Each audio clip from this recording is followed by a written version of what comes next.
Hola, espero estés muy bien, Dios te bendiga, gracias por unirte a una sesión más del estudio de la palabra de Dios. Para esta semana, la lección número 7, estamos estudiando fundamentos de la profecía. Seguimos avanzando en esta temática muy interesante.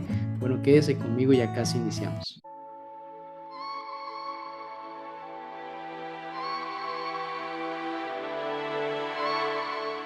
Bien, gracias por acompañarme. Iniciemos con una oración. Padre bueno, todopoderoso, Dios santo, gracias por traernos hasta este momento. Ayúdanos, Señor, a dimensionar tu palabra, a comprenderla, a ponerla en práctica en nuestra vida, Señor. Gracias porque has sido bueno con nosotros. En Jesús, amén. Muy bien, el texto para memorizar lo encontramos en Isaías capítulo 6, versículo 8. Dice: después oí la voz del Señor que dijo: ¿a quién enviaré? ¿Quién irá de nuestra parte? Entonces respondí: aquí estoy, envíame a mí. En este estudio vamos a centrarnos en la visión del trono de Dios y también la relación con la humanidad, especialmente en ese contexto de la redención y el llamado al servicio. Aquí vamos a ver algunos puntos claves que van a resumir y nos van a ayudar a reflexionar sobre este contenido. Por ejemplo, la soberanía de Dios como creador, según Apocalipsis capítulo 4. Ahí Dios vemos que tiene el derecho de gobernar porque realmente todo lo que existe proviene de Él como Dios creador. También el trono de Dios va a representar poder, justicia, autoridad, pero también misericordia y amor. También vemos la santidad de Dios y la condición humana. Estudiaremos Isaías capítulo 6 y libro de Romanos en el capítulo 3. Ahí Isaías tiene esta visión del trono impactante, donde reconoce su condición, es pecador. Es un recordatorio también para nosotros de cuán separados estamos por naturaleza de Dios Santo, pero también la oportunidad que Él nos da de purificarnos al acercarnos a Él, cuando Él nos llama y nosotros atendemos ese llamado.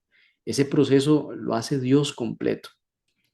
El plan de la redención, una vez que nos involucramos en aceptar estos designios de Dios para nosotros, porque desde la expulsión del Edén hasta las visiones proféticas, la palabra de Dios revela un arco narrativo en el cual Dios, a pesar del pecado, prepara ese camino para restaurar al ser humano y llevarlo hasta su presencia. Esa restauración también del carácter de Dios en su pueblo es un tema muy importante que estaremos analizando.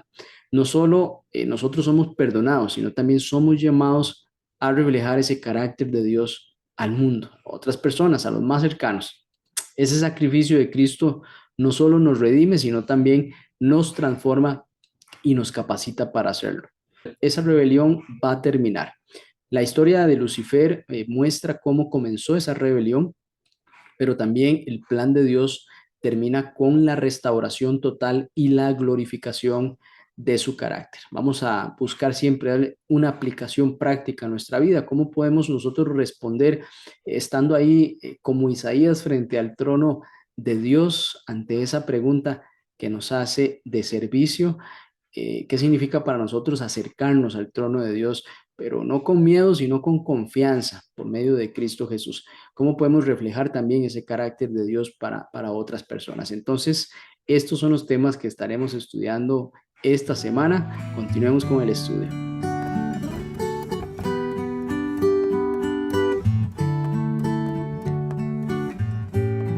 Este momento que vivió Isaías nos lleva a una profunda reflexión sobre la gracia, la purificación y el llamado al servicio que Dios nos hace.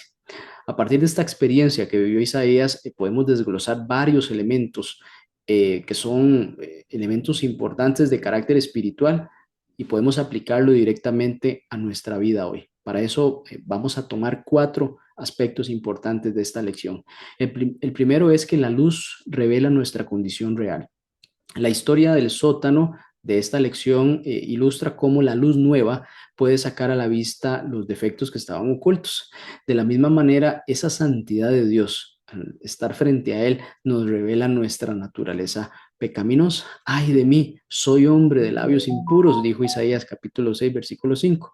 Esto nos recuerda que el primer paso hacia la transformación es el reconocimiento sincero de nuestro estado delante de Dios. El segundo aspecto que quiero resaltar en este día es que el fuego que purifica no destruye.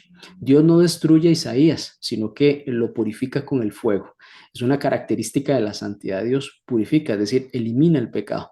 El carbón que es tomado del altar simboliza esa intercesión y ese sacrificio de Cristo, lo cual nos apunta justamente al Mesías. En Isaías capítulo 6, versículo 7 dice, tu culpa ha sido quitada y tu pecado ha sido perdonado.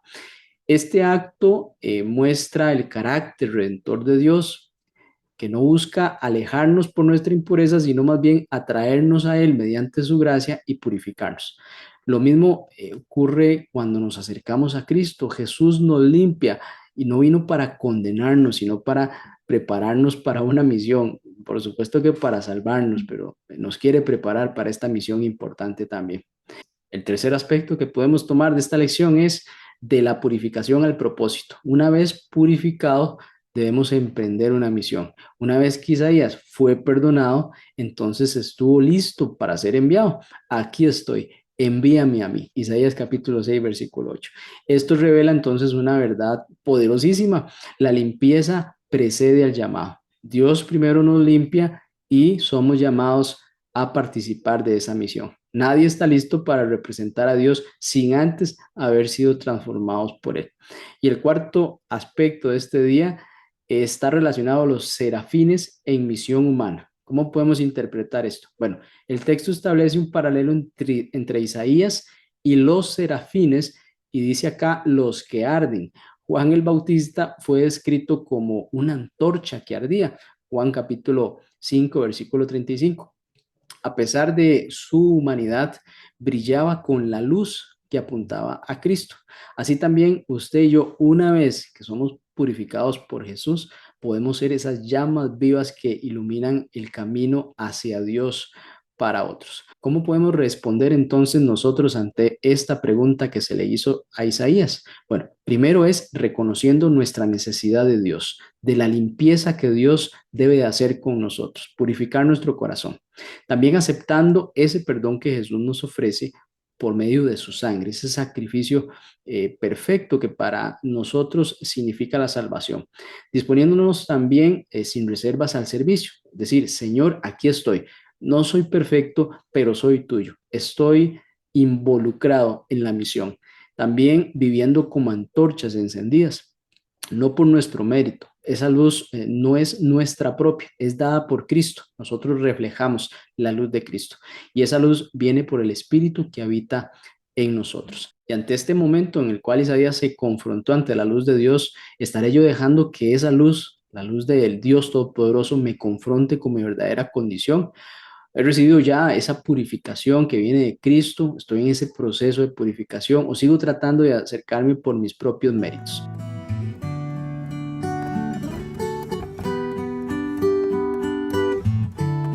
Para este día vamos a profundizar en el simbolismo de los querubines. Lo vamos a hacer en la narrativa desde el Edén hasta el santuario. Vamos a mostrar cómo estos seres representan tanto justicia como esperanza. ¿Qué función tenían los querubines según Génesis capítulo 3 versículos 22 al 24? Los querubines fueron puestos por Dios para guardar el camino al árbol de la vida, impidiendo así que los seres humanos pudieran accederlo, pudieran llegar a él. Este acto no solo fue un juicio de parte de Dios, sino también de misericordia. Impedir ese acceso, el acceso perpetuo al árbol de la vida, evitó que el pecado se eternizara. Imagínese usted la cantidad de problemas de hombres caídos queriendo acceder a ese árbol sabiendo que les va a dar vida eterna. Hubiera sido un tema de guerras de nunca acabar. El simbolismo de los querubines podemos conectarlo claramente en Éxodo capítulo 25, versículo 18, con el arca de la alianza, que también tenía dos querubines y representaba el trono de Dios.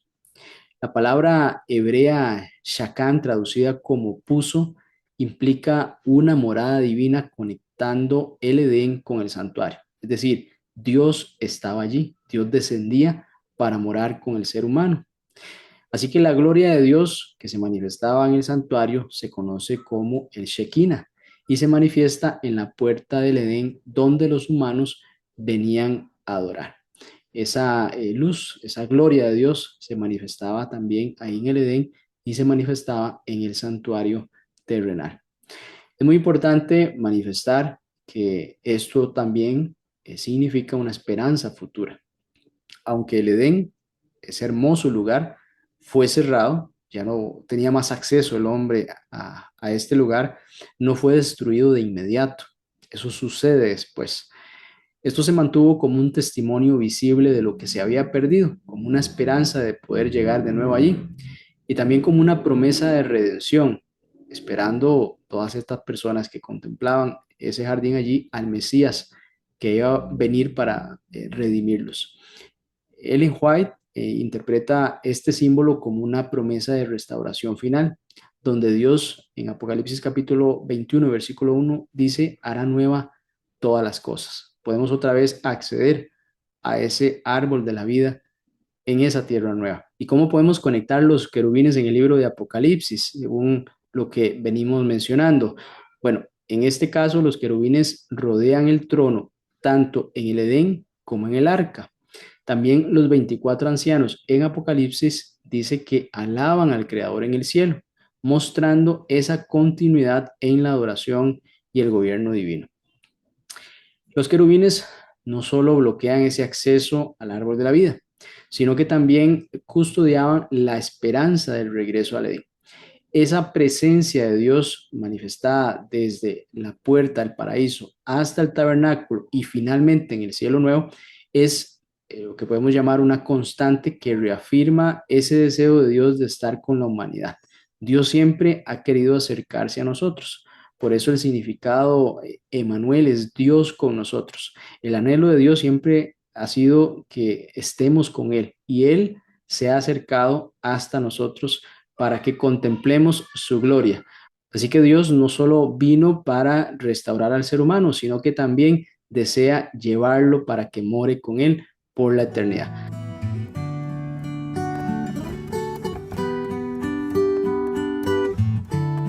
Como carbones encendidos, vamos a analizar aspectos de los querubines. Ellos están siempre asociados o junto al trono de Dios. Cumplen siempre un rol esencial como guardianes de su gloria o protectores de su gloria. Éxodo capítulo 25, 18 al 20, se ordena ahí que el arca del pacto, que simboliza la presencia de Dios justamente, esté cubierta por dos querubines de oro macizo y deben estar con las alas extendidas hacia adelante, uno frente al otro, como cubriendo. También ellos están bordados en la cortina que separa el lugar santo del lugar santísimo. Esto enfatiza la santidad de ese espacio donde Dios se manifiesta. También en las visiones proféticas de Ezequiel capítulo 1 y capítulo 10, estos seres aparecen junto al trono celestial y más adelante son identificados explícitamente como querubines. Un segundo aspecto de este día nos presenta cómo la gloria de Dios se irradia desde el trono a toda la creación. El trono no es un símbolo estático, es la fuente de luz, poder y gloria que llena el universo. En el Salmo capítulo 18, versículo 10, Dios es descrito poéticamente como quien cabalgó sobre un querubín y voló, mostrando que su soberanía y autoridad se extienden por toda la creación. Donde quiera que se mencione el trono, ya sea que estemos en el templo, en el arca o en visiones proféticas, se describe como un centro de manifestación divina que está rodeado de seres vivos que una característica importante lo adoran y también lo reflejan. Un tercer aspecto relacionado en este día es que la visión de Ezequiel ocurre en un contexto de crisis. Esta visión que está del capítulo 1, versículo 4 al 14, tiene lugar durante el exilio en Babilonia. Es un momento de mucho dolor, profundo dolor y confusión para el pueblo de Israel, ya que, bueno, a pesar de la ausencia del templo físico de Jerusalén, Dios le muestra a Ezequiel que su trono no está limitado a un lugar. Eso es muy importante. Nosotros podemos adorar a Dios en espíritu y en verdad. El profeta además ve ese trono celestial y lo ve por encima de todo, lo que indica que Dios sigue reinando aún en medio de la crisis y el sufrimiento. En este caso, el de su pueblo cuando fue exiliado en Babilonia. Un cuarto aspecto quisiera tocar para este día son las similitudes entre las visiones de Ezequiel, Isaías y Juan.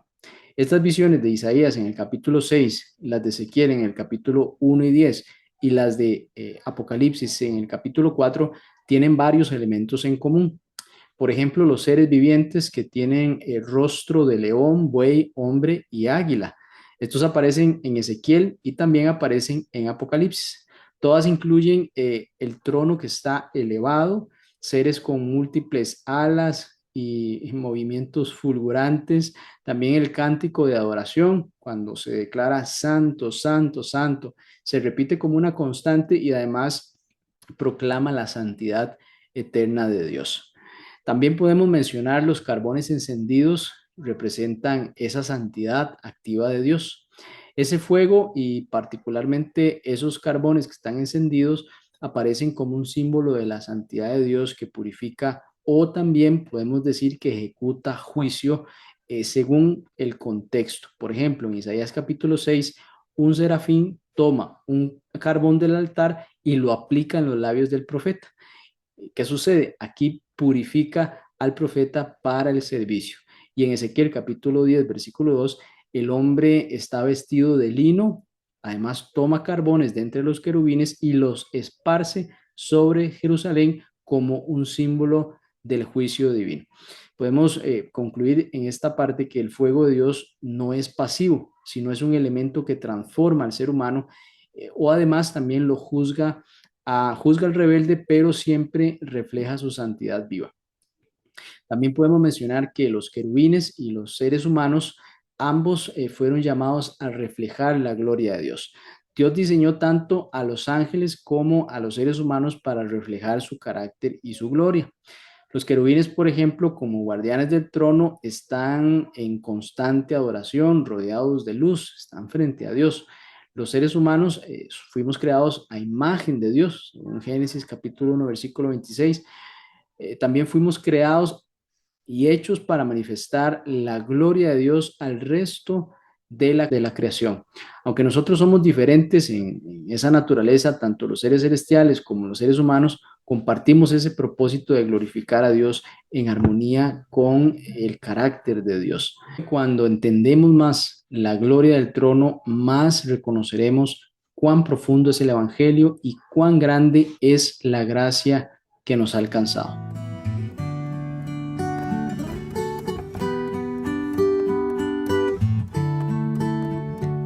Dios entre su pueblo. Hemos mencionado cómo Dios siempre ha querido acercarse al ser humano. Desde la caída allá en el Edén, el hombre se esconde y Dios lo busca. El pecado nos da vergüenza y hace que nos apartemos, nos escondamos, huyamos, pero Dios siempre hace el propósito y hace planes y los ejecuta en función de que estemos cerca de Él.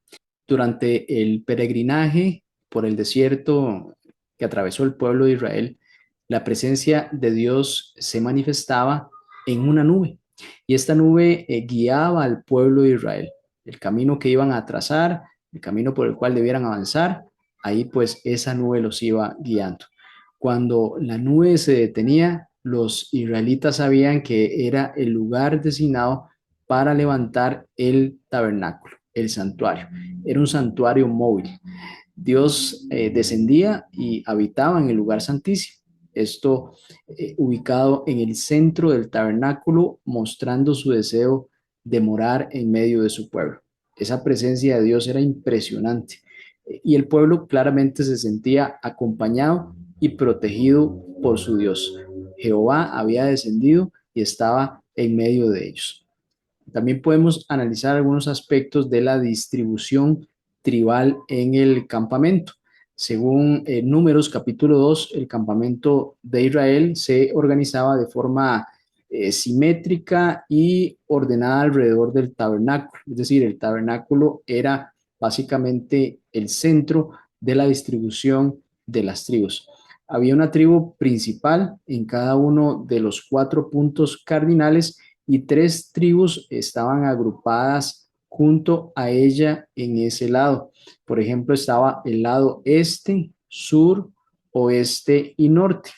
En el lado este estaba la tribu de Judá, en el lado sur estaba la tribu de Rubén y en el lado oeste estaba la tribu de Efraín, más en la norte estaba la tribu de Dan. Ahí podemos buscar las referencias bíblicas en el capítulo 2 del libro de Números. Este diseño buscaba centralizar a Dios como el centro de la vida y la adoración del pueblo. Es decir, todo giraba en función de ese centro. Donde estaba Dios, ahí pues se establecieron esas tribus. También había unos estandartes tribales y tenían un simbolismo. Por ejemplo, cada tribu principal tenía su propio estandarte o pues una bandera distintiva, como en los clubes. Esto para identificación de la tribu, pero también para organizarse. Aunque la Biblia no detalla los símbolos que utilizaban, una tradición rabínica sugiere que las imágenes eran las siguientes. Por ejemplo, Judá era representada por un león, que era símbolo de realeza y también de poder. Rubén, un rostro humano, símbolo de humanidad. Recordemos también que Rubén era el primogénito. Efraín, un buey, que era símbolo de servicio y también de fuerza. Dan, un águila, que era símbolo de agudeza, de vigilancia. Estas figuras entonces coinciden con las 4 criaturas vivientes descritas por el profeta Ezequiel en Ezequiel capítulo 1 y versículo 10 y además representadas en Apocalipsis capítulo 4 y versículo 7. Bueno, ¿cómo podemos relacionar esto con la Nueva Jerusalén? En Apocalipsis capítulo 21, versículos 12 y 13, la Nueva Jerusalén es descrita con 12 puertas. 3 dice que en cada lado y cada una representa a una de las tribus de Israel.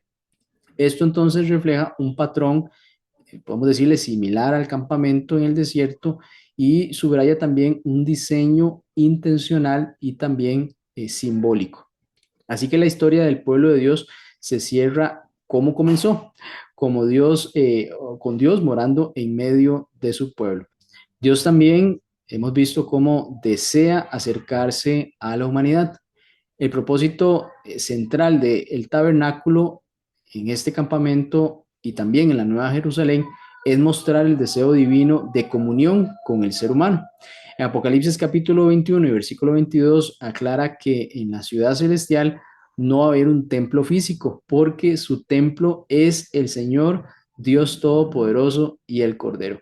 Así que entonces la intención de Dios no es solo guiar, sino habitar en medio de su pueblo redimido. Esta es una realidad, podemos decirlo así, como Dios estará morando con su pueblo en la tierra nueva. El sueño de Dios cumplido también en ese lugar, porque Dios siempre se ha acercado a nosotros. Nosotros somos los que nos hemos alejado de Dios, nos queremos apartar, pero Dios siempre busca e intenta estar con su creación, con, en este caso, ya los hijos redimidos en esa nueva Jerusalén. ¿Qué aplicación le podemos dar para este día a nuestras vidas? Aunque pues hoy no vivimos en un campamento físico, claro está, como vivía el pueblo de Israel, el principio permanece. ¿Cómo podemos nosotros acercarnos a la presencia de Dios, siendo que Dios se acercó primero, siendo que Dios ya tuvo la iniciativa y tomó acciones concretas para estar con nosotros? Bueno, toda esta lección nos ha mostrado el elemento fundamental de la adoración como seres creados, pero también redimidos. Podemos adorar a nuestro Dios por medio de la obediencia, de la comunión con Él, mediante la oración, mediante la lectura de su palabra, mediante el testimonio. Esta experiencia del pueblo de Israel nos recuerda que Dios es un Dios de orden, También es un Dios santo, es un Dios cercano y nos invita a colocarle en el centro de nuestras vidas. Dios siempre se presentó ahí en medio de su pueblo, en el centro. También sabemos cómo Dios, bueno, recordamos cómo cuando Cristo mencionó que cuando él iba a ser levantado, a todos atraería a sí mismo. Bueno, esa atracción de Cristo con las personas permite también que nos acerquemos los unos a otros y podamos juntos contemplar al Mesías, contemplar a Dios con nosotros.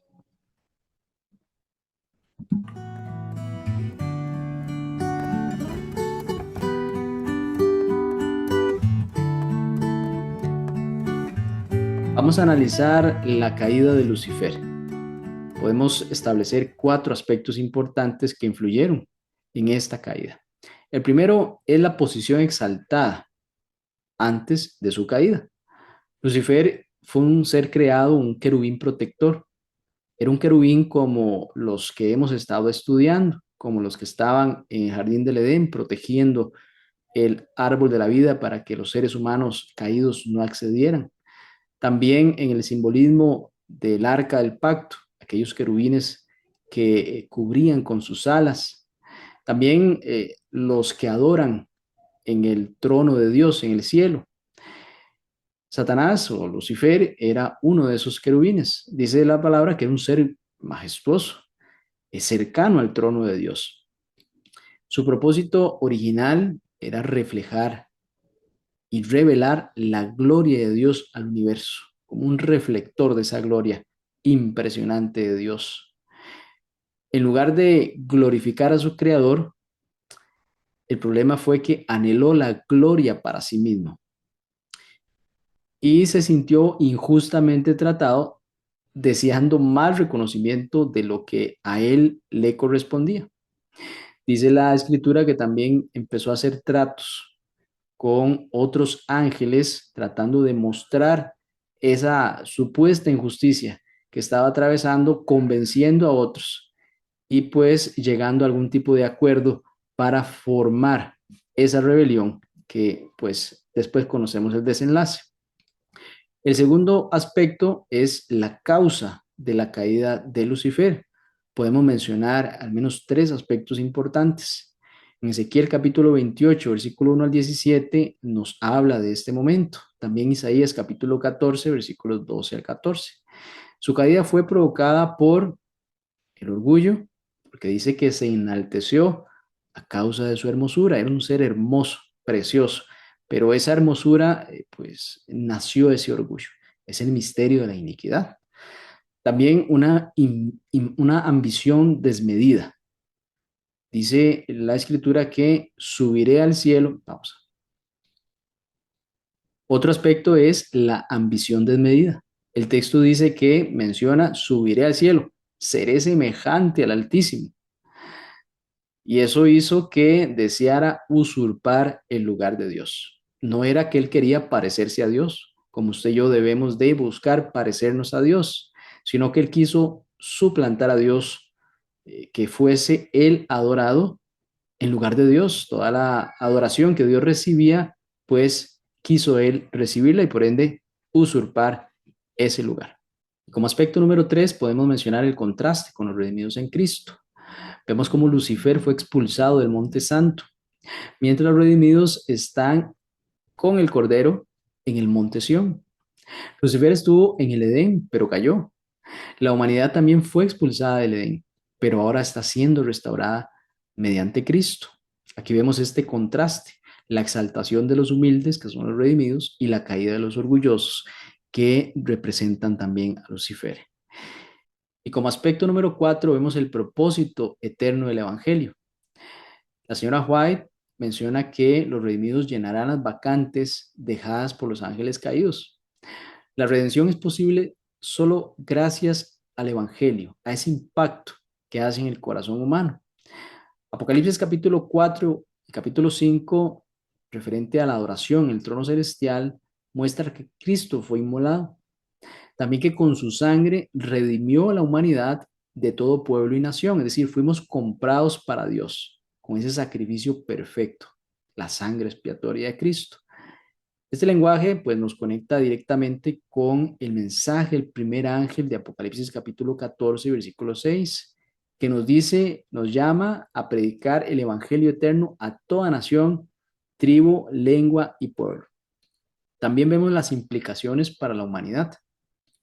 No hay un solo ser humano por quien Cristo no haya muerto. Es decir, ese sacrificio y el efecto de su resurrección y lo que realiza hoy en el cielo está asequible para todos los seres humanos que quieran ser parte del reino de Dios, accediendo por medio de Cristo. Todos pueden ser redimidos si conocen a Cristo y lo aceptan como su Señor y Salvador. Este evangelio es universal, es inclusivo y definitivamente está lleno de esperanza en un mundo que cada vez pues nos presenta panoramas más difíciles. También hay una responsabilidad de la iglesia y de los individuos. Nuestro papel es, sabemos, anunciar el evangelio eterno al mundo, como dice Apocalipsis 14, mostrar a Cristo en palabra y en acción, no solo en palabra, sino en acción, que el sermón seamos nosotros, ser parte también activa de esa misión de Dios para restaurar la humanidad. Podemos integrar un ministerio poderoso en la iglesia, que tenga ese impacto en la comunidad, podemos hacerlo como familia también. Podemos contrarrestar también el orgullo de Lucifer con humildad y servicio cristiano. Esta semana hemos contemplado una verdad extraordinaria. El Dios del universo anhela vivir en medio de su pueblo. No se trata solo de un concepto simbólico, sino de una realidad que se manifiesta desde el campamento en el desierto hasta la visión gloriosa de la Nueva Jerusalén. Dios no está distante, Él está en el centro guiando, protegiendo y llamándonos a vivir en comunión con Él. En el tabernáculo, en la nube que dirigía a Israel, en el estandarte que ondeaba sobre cada tribu y en las puertas de la ciudad celestial, todo nos habla de un Dios que no quiere reinar desde lejos, sino quiere caminar junto a nosotros. Hoy Él sigue haciendo ese mismo llamado. ¿Me dejarás morar en el centro de tu vida? ¿Levantarás tu tienda alrededor de mi presencia?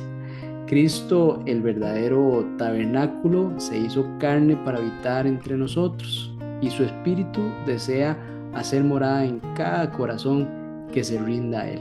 No esperes a estar en la Nueva Jerusalén para vivir cerca de Dios. Puedes comenzar hoy. Haz de Cristo el centro de tu hogar, de tus decisiones, de tu identidad.